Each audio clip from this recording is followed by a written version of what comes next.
قدیم زمانے میں ایک بادشاہ جس کا نام علیم تھا اپنی مملکت پر راج کرتا تھا۔ وہ ایک نرم دل اور شفیق انسان تھا، لیکن ذہانت کے معاملے میں وہ کچھ کمزور تھا۔ اسے ہمیشہ دانا اور ہوشیار مشیروں کی ضرورت رہتی تھی تاکہ اس کی مملکت مضبوط ہو، رعایا خوشحال ہو اور دشمن اس کے تابع ہوں۔ لیکن اس کے موجودہ درباری صرف اپنی تنخواہیں بڑھانے اور اقتدار کی دوڑ میں مصروف تھے۔ ان کے مشوروں میں وہ تاثیر نہیں تھی جو بادشاہ علیم کی خواہش تھی۔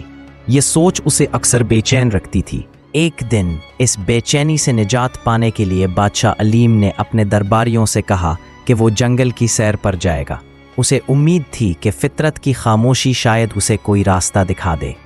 بڑی شان و شوکت کے ساتھ وہ اپنے درباریوں کے ہمراہ جنگل پہنچا۔ واپسی کے سفر کے دوران اس کی نظر ایک عجیب منظر پر پڑی۔ ایک شخص جس کا نام یکے تھا ایک بڑے پیپل کے درخت کے نیچے بیٹھا خود سے باتیں کر رہا تھا۔ دور سے وہ پاگل لگتا تھا، لیکن اس کے انداز میں کچھ عجیب سا اعتماد تھا۔ بادشاہ علیم نے گھوڑے کی رسی کھینچی اور رک گیا۔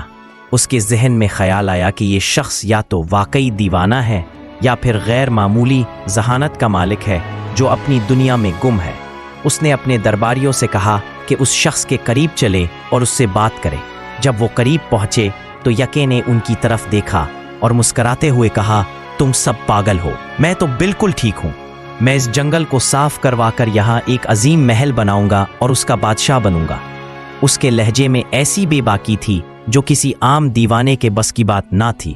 بادشاہ علیم اور اس کے درباری اس جواب پر حیران رہ گئے۔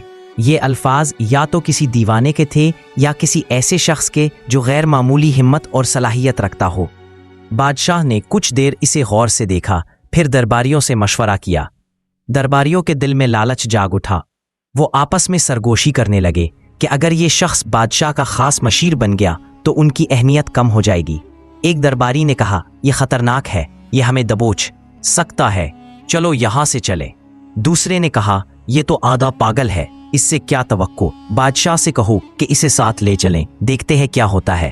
درباریوں نے بادشاہ سے کہا کہ اس شخص کو محل لے جائیں۔ اگر وہ واقعی ہوشیار نکلا تو کام آئے گا، اور اگر پاگل ہوا تو اسے چھوڑ دیں گے۔ بادشاہ علیم نے یہ مشورہ مان لیا اور یکے سے کہا کہ وہ ان کے ساتھ چلے۔ لیکن راستے میں یکے نے اچانک گھوڑے کو دوسری طرف موڑ کر بھاگنے کی کوشش کی۔ بادشاہ اور درباریوں نے اسے فوراً پکڑ لیا اور محل کی طرف روانہ ہوئے۔ محل پہنچتے ہی ایک عجیب منظر سامنے آیا۔ لوگوں کا ہجوم جمع تھا اور وہ خوشی سے نعرے لگا کر بادشاہ کو مبارکباد دے رہے تھے۔ بادشاہ علیم نے حیرت سے پوچھا، یہ مبارکباد کیوں؟ لوگوں نے جواب دیا، آپ کی جان بچ گئی جناب، جہاں آپ گئے تھے وہاں دشمن کا ایک بڑا لشکر گھات لگائے بیٹھا تھا، ہمیں یقین تھا کہ آپ واپس نہیں آئیں گے۔ یہ سن کر بادشاہ حیران ہوا اور اسے شکر گزاری کے ساتھ پریشانی کا احساس ہوا۔ لوگوں نے مزید کہا، آپ بہت دانا ہے، آپ نے راستہ بدل کر دشمن سے خود کو بچا لیا۔ بادشاہ نے خاموشی سے یکے کی طرف دیکھا اور دل میں سوچا کہ یہ شخص کوئی عام آدمی نہیں ہے۔ اس نے درباریوں سے کہا کہ یکے کے لیے ایک عظیم کرسی تیار کی جائے، آج سے یہ میرا خاص مشیر ہوگا۔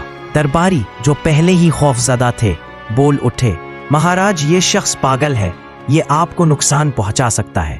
لیکن بادشاہ نے ان کی بات مسترد کرتے ہوئے کہا، نہیں، یہ تم سب سے زیادہ دانا ہے، اس کی وجہ سے ہم دشمن سے محفوظ رہے۔ یہ سن کر یکے مسکرایا اور بادشاہ کے سامنے فخر سے کرسی پر بیٹھ گیا۔ لیکن اس لمحے سے محل میں ایک نیا تناؤ پیدا ہو گیا۔ درباری جو صدیوں سے اقتدار کی کرسیوں پر براجمان تھے، اس بات کو برداشت نہ کر سکے کہ ایک اجنبی جسے وہ پاگل کہتے تھے ان کے برابر بیٹھے۔ ان کے دل حسد سے بھر گئے اور وہ یکے کے خلاف سازشیں بننے لگے۔ ایک صبح دربار سجایا گیا۔ چند درباری یکے کے پاس گئے اور شائستگی سے بولے، جناب، آپ سے کچھ بات کرنی ہے۔ آپ دربار کے آداب کا خیال نہیں رکھتے، ہم نہیں چاہتے کہ آپ کوئی غلط قدم اٹھائیں اور سزا پائیں۔ یکے نے حیرت سے پوچھا، سزا؟ میں نے تو کبھی نہیں کہا کہ مجھے محل لاؤ، یہ کیا بات ہوئی؟ یہ سن کر درباریوں کے چہروں پر خوشی کی لہر دوڑ گئی۔ انہوں نے سوچا کہ ان کا منصوبہ کامیاب ہو رہا ہے۔ ایک درباری نے نرمی سے کہا، بھائی، اگر آپ ہماری بات مانیں تو آپ کو بہت کچھ مل سکتا ہے۔ یکے گھبرا کر بولا، اچھا بتاؤ کیا کروں؟ موقع دیکھ کر ایک مشیر